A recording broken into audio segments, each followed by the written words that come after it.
আসসালামু আলাইকুম। আজকে আমার সাথে একটা ঘটনা ঘটে গেছে, যেটা আমি চিন্তা করলাম। এটা মানে ভিতর থেকে না বলা পর্যন্ত আমি আমি নিজেকে সামলাতে পারতেছি না। আমি সৌদি আরব সাকাকা শহরে থাকি, মসজিদে কাজ করি। 3টা মসজিদে কাজ করি আমি।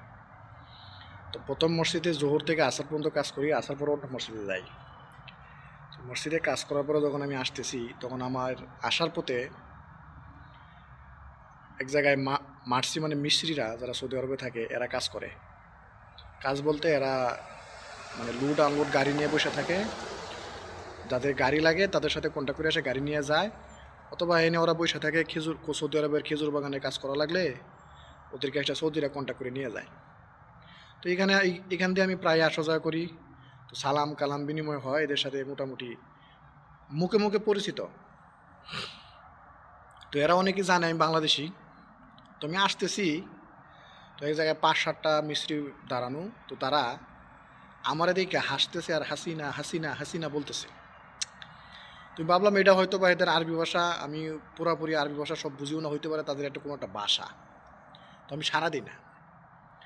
পরবর্তীতে বলতেছে কি ইউনুস ইউনুস ডক্টর ইউনুস ডক্টর ইউনুস। পরে আমি ঘুরে তাকাইছি, তাকানোর মাত্রে ওরা আমার দিকে হাসতেছে। পরে আমি বললাম যে ওদের ভাষা, ওদের কি বাংলাদেশ মালুম, তোমরা কি বাংলাদেশ সম্পর্কে জানো, ইনতা মালুম বাংলাদেশ। তো ওরাই বলতেছে হাসিনা খারবান ইউনুস খয়েস। তো আমি বললাম হ্যাঁ, হাসিনা মাফি খয়েস, মানে হাসিনা ভালো না, ডক্টর ইউনুস খয়েস, ডক্টর ইউনুস ভালো। তো ওরা বললো হ্যাঁ হ্যাঁ হাসিনা মাফি খয়েস, হাসিনা মাফি খয়েস, ডক্টর ইউনুস খয়েস খয়েস। তো ওদের সাথে প্রায় হাসাহাসি হইলো, কথা কথা বলে আমি চলে এলাম।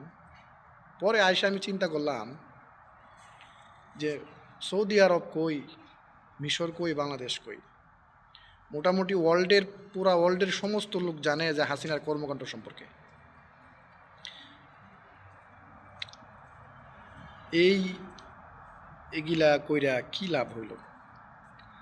আজকে 60 বছর 70 বছর 80 বছর হায়াত পায়া যদি হায়াতটা আমি ভালোভাবে না কাটাইতে পারি, ওই যে রসুলের হাদিসে আমরা শুনছি উলামায়ে কেরামের মুখে, যে অন্যায় কাজ করবে আল্লাহ পাক তাকে দুনিয়ার মাকে চিহ্নিত করে রাখবে, যে ভালো কাজ করবে তাকেও চিহ্নিত করে রাখবে।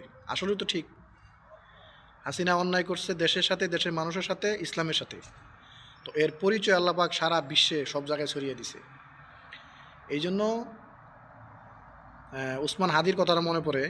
উসমান হাদি যে কথা বলছিল আমিও সেই কথাটাই বলি, ওই রকম কথাটাই বলি।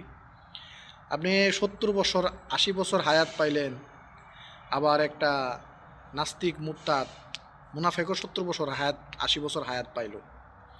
তো আপনি একজন মুসলমান হইয়া 70 বছর 80 বছর হায়াত পাইয়া দেশের বিরুদ্ধে কাজ করলেন, ইসলামের বিরুদ্ধে কাজ করলেন, মানে আপনার হায়াতে কোনো ভালো কাজ হইল না। আপনার এই 70 বছর হায়াতের কি মূল্য আছে, তাদের সাথে আপনার পার্থক্যটা কোথায়? তা আমি বলি 70 বছর 80 বছর কাটানোর থেকে 10 বছর 5 বছর 20 বছর সাহসের সাথে হকের পথে থেকে কাটানো উত্তম। আজকা এই মাসিকর কথা শুনা মানে আমার দিলের ভিতরে কেমন যেন একটা পরিবর্তন, মানে কেমন একটা চিন্তাধারা আসতেছে, কেমন একটা, মানে আমি এটা প্রকাশ করতে পারতেছি না। তো যে খারাপ সে সব জায়গায় খারাপ, সবাই তাকে খারাপভাবে চিনবে, আল্লাহবাক চিহ্নিত করে দিবে। আর যে ভালো সে সব জায়গায় ভালো, আল্লাহবাক সবাই তাকে ভালো জায়গায় চিহ্নিত করে দিবে। এই জন্য আমি বলি আমরা ভালোকে ভালো চিনব, খারাপকে খারাপ চিনব, অন্ধ হব না। যারা অন্ধ তারা দুনিয়াতেও অন্ধ, আখিরাতেও অন্ধ। অন্ধ হব না। প্রয়োজনে আমার দুনিয়াবি লোকসান হইতেছে লোক, তারপর আমি অন্ধের পথে হাঁটবো না, ভালো পথে হাঁটবো, সঠিক পথে হাঁটবো। উসমান হাদি অন্ধের পথে হাঁটে নাই, ভালো পথে হাঁটছে। আল্লাহ পাক ওর প্রশংসা প্রত্যেকটা মানুষের অন্তরে তুলে দিয়েছেন। বাংলাদেশের মানুষ তো তারে নিয়ে প্রশংসা করে, বিশ্বের প্রায় অনেকটা রাষ্ট্রে তারে নিয়ে প্রশংসা হয়। তো আলহামদুলিল্লাহ, এটাই মানে ঘটনাটা আজকে ঘটে গেছে। আমি বলার জন্য আমি একটু আসছিলাম, যাই হোক জানাই দিলাম। অনেকেই যারা যারা শুনবেন একটু ভাববেন, আমার 50 বছর 60 বছর অন্ধ করে চোখ বন্ধ করে কাটানো সে চোখ কুইলা আমি 10 বছর 15 বছর 20 বছর বাঁচবো, এটা আমার জন্য উত্তম। এই 20 বছরে আমার নাজাতের জন্য জড়িয়ে হয়ে যাবে ইনশাআল্লাহ। আসসালামু আলাইকুম।